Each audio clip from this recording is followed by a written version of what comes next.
Either.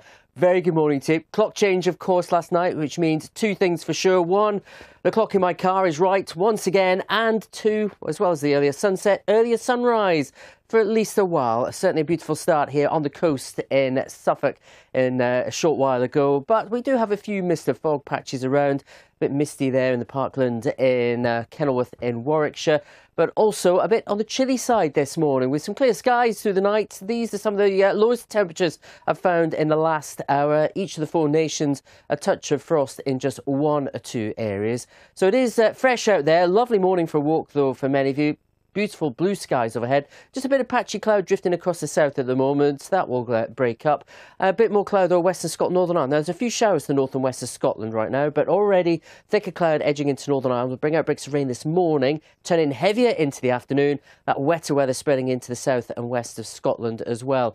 Eastern Scotland, Northern England, North and West Wales, as well as a strengthening breeze. We'll see more cloud later on. But some of the windiest conditions will be with that rain. That rain will spread its way eastwards into tonight. With lighter winds further south, more sunshine than yesterday, it should still feel reasonably pleasant. Temperatures in the mid-teens for 1 or 2. But as I said tonight, cloud, outbreaks of rain, going to extend southwards and eastwards across all parts of the UK. The rain will be on and off. I think some of the wettest conditions and some of the highest rainfall totals will be on the hills and around the coast in the west. But after an initial dip in temperature this evening down into single figures, most will see temperatures lift through the night back into double figures, if not the teens, for tomorrow morning. But the chart really says it all for Monday. Of course, it's half-term week for many of you. It's going to be the wettest day of the week by and large. But even with that, you can see the rain is fairly sporadic across the country. It'll be on and off, some drier moments too. Some of the wettest weather still on the hills and coasts in the west, where it'll be quite misty. Some cloud breaks possible here and there, especially to the east of high ground and across Orkney and Shetland.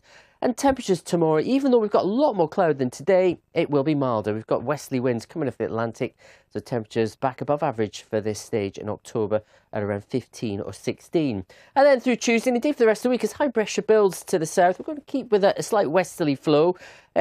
Almost spot the difference for Tuesday, except a little less rain. There will be some to begin with towards the southeast, we think, and then a few spots of drizzle around, especially in the west.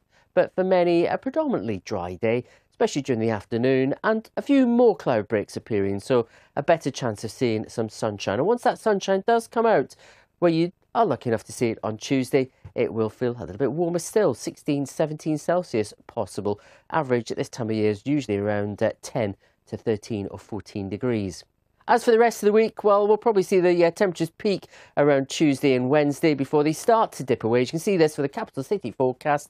There will be a fair bit of cloud around at times, some morning mist and fog. But later in the week, as we see more sunshine as the temperatures dip, we could see the return of some overnight frost. But for those in half-term, actually, not a bad week all in all. Back to you both. Yeah, not too bad at all. It felt quite mild, I must admit, yesterday. Thanks very much indeed, Matt.